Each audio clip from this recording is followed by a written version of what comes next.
Hi friends, Koppur Rajeshwari automobiles. இன்னைக்கு நம்ம ஈரோடு முடிச்சிட்டு நாமக்கல் மாது ஸ்பிரிங் பட்டறைக்கு வந்திருக்கோம். அங்க பாத்தீங்கன்னா 2 டிராவல்ஸ் நம்மளுக்கு புக் ஆயிருக்கு. ஒரு வண்டி பாத்தீங்கன்னா நெய்வேலி வண்டி ஒன்னு, இன்னொரு கோயம்புத்தூர் வண்டி. இந்த கோயம்புத்தூர் வண்டி நெய்வேலி வண்டி 2 வண்டி டிராவல்ஸ் என்ன பண்ண போறோம்னா, ஒரு டிசி ஏர் கம்ப்ரஸருங்க, ஆட்டோ ஃபில்லிங் கம்ப்ரஸர் ஒன்னு, front air grill left side door with air ஆர்னு பாத்தீங்கன்னா ஒரு 6 பைப் 6 பைப் ஆர்னு ஒன்னு, பர் ஆர்னு விசில் ஆர்னு கேஜி கட்டோட விட்டு ஃபிட் பண்ண போறேங்க. இது பாத்து இதோட ஃபிட்டிங் பாத்துக்கோங்க. யார் ஒரு புது டோர் ஃபிட் பண்ணிருக்காங்க. இது நம்ம வந்து போட போறோம்.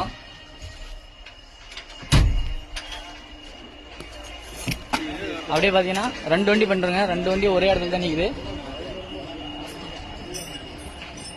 இது சேம் அதே தாங்க, ஒரு ஏர் கிரில் ஏர் டோரு, இது சேம் கேஜிஎஃப் கட் அவுட்டர் போட்டு அதே 4 ஆர்னு வர மாதிரி ஃபிட் பண்ணிட்டு இருக்கோம். இது ஃபிட் பண்ணிட்டு உங்களுக்கு ரிசல்ட் கடைசியாக சொல்றேன். ஹை ஃப்ரெண்ட்ஸ், நம்ம நாமக்கல்ல மாது ஸ்பிரிங் பட்டியில் 2 டிராவல்ஸை பார்த்துட்டு இருந்தோம். அந்த டிராவல்ஸ் பார்த்தீங்கன்னா ஒர்க்கு முடிஞ்சிடுச்சிங்க. ஒரு ஏர் டோரு, ஒரு ஏர் கிரில், மீட்ரு, கேஜிஎஃப் கட் அவுட்ரு, ரூட்ஸ் கட் அவுட்ரு நல்லா பக்காவாக ஒரு இடத்துல ஃபிட் பண்ணி கொடுத்துட்டோம்.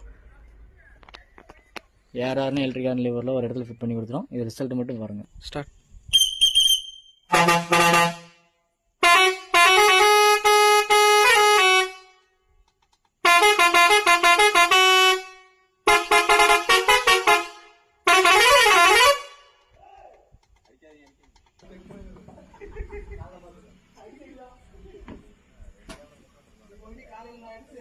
வீடியோ